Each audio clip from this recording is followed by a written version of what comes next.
Welcome back. Thanks for joining us on Summer Money. Of course, on Thursdays here on the program, we take a look at what's most likely your most important investment. Not your house, not your car or your shares, but your super.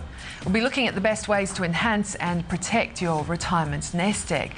Well, tonight we're aiming to explain what the changes on contribution caps and also award modernisation will mean to you and your super. And well versed in all the issues at play is John Paul, the CEO of Asset Super, and he joins us now in the studio. Thank you so much for coming in. Pleasure, bro. Just firstly, remind us of the changes that were made 1st of July last year to the superannuation concessional contributions.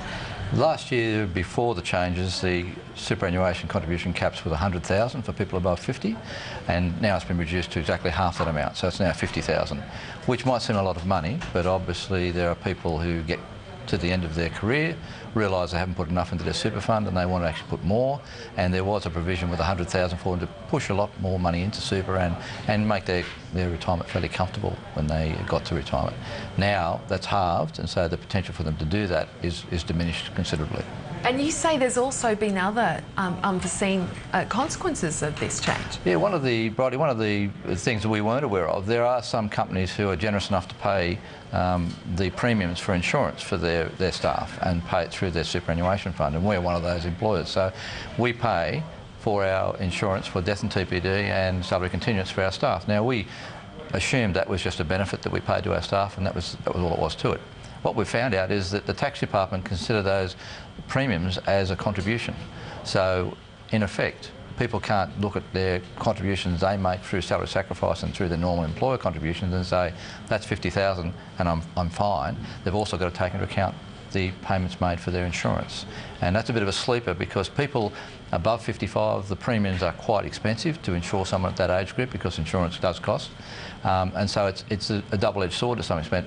They are reduced in their caps, but they've got a higher cost for their premiums, and of course there's an impact here that they probably weren't aware of. So we're doing our best at the moment to try and let people know as much as we can about that. We're also lobbying our industry group, ASFA, to try and see if they can have some impact and see if they can affect some changes as well. In dollar terms, I mean, could you give us a case example, I mean, of how much this could affect someone who's approaching, say, 55?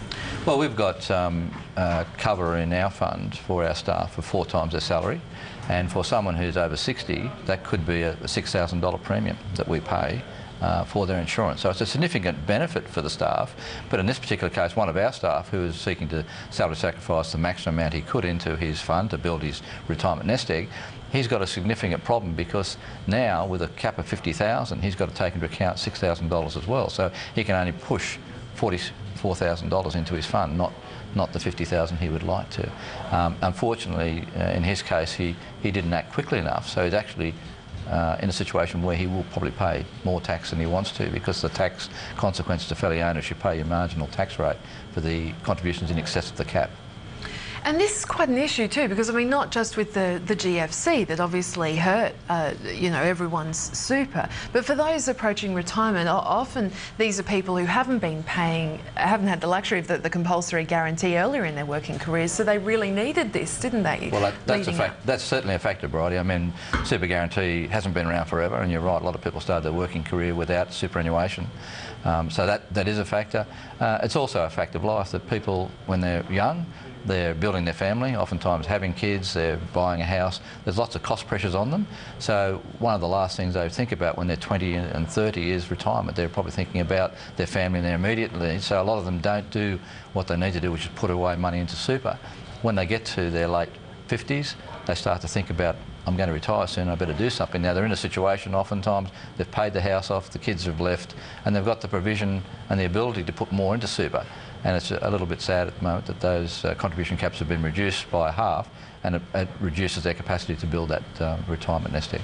Obviously, there are a lot of funds or employers that would be paying things that you've mentioned, their insurance and such. So, what should employees do? What should you be doing? Well, I think the advice that it's obvious is that employees who are doing salary sacrificing of any great extent to try and put more money into their fund, particularly the people over 50, where they might be putting in up to 50,000, they have to very carefully monitor their contributions, and they should be doing that early, not late. I mean, if they're looking now, it's probably even too late now, because they might have already got to a stage where they've breached their caps. So I think the advice is have a look at your contributions, see how that's going, try and calculate how it's going to happen that you get to that contribution cap at the end of the financial year. It's very important to look at how the contributions are paid as well, because what we found last year, for instance, we got an inquiry from one of our members and said, when do my contributions get paid? We inquired. We found out that there was a bit of a variety in the way the contributions were paid, that where the employer paid each month as a regular thing, when it got to the end of the financial year, they actually paid early to try and get the money in before the financial year cut-off. So this person was working out the normal payment period and the amount they could put in, and they didn't realise until we advised them that there was actually a month of extra contributions that were going to go into their fund early. So I think it needs a lot of due diligence on the part of individuals to check that. And obviously you are continuing to lobby the government to see some changes to this? Not directly, but through the association. We're a member of ASFA, which is the Association for Superannuation Funds. I've personally sent a letter to them asking them to make approaches to, in two ways, to both impress the government that these contribution restrictions are affecting people who are trying to save for their retirement. More importantly, make them aware of the issue in terms of the insurance premiums, which I think is an unforeseen consequence of the legislation. And I think the other thing that is something I've asked for is for them to give consideration to lobbying government to allow the tax department to change their rules, so that if a person does get to, let's say, March, and they realise that they've actually got to the level of their caps, so they've already got to 50,000, they don't want their employer to continue paying super guaranteed contributions of 9% into their fund and actually exceeding their cap and then getting a tax bill. Yeah, something definitely to be aware of. Something else as well is award modernisation, which came in at the start of the year, and this obviously has had an impact on, well, businesses certainly in determining default funds. Just explain for us how the changes have affected super. The implications are fairly wide-ranging. I mean, obviously you've got a situation where, in our case, we were in the childcare award, say in New South Wales. We were noted in that award along with one other fund, Hester. Now, at the present time, the equivalent award's got 12 funds in it, so there are a lot more choice in terms of the funds, so employers have to be aware of that.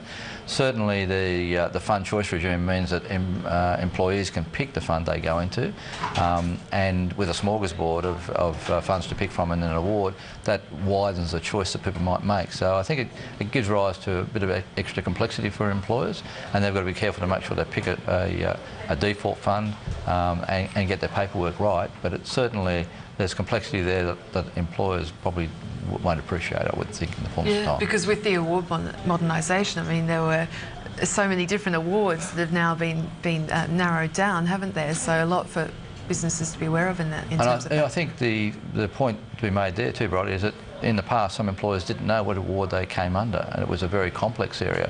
So having come from 4,000 or more than 4,000 awards down to about 120 odd, that it's going to be very difficult for an employer not to know what award they're covered by. So that's a good point in some respects, but it also means they can't hide in the morass of awards that were there previously. So there's going to be a lot of pressure on employers, I think, going forward, and time will tell what the full impact of award modernisation is. But it will affect super funds particularly, because the default is a feeder, if you like, for industry funds like Asset, and in our case we would like to obviously a default on as many awards as we can, so that way employers can feed their staff into the Asset fund as a default, which we believe is a good option for most people.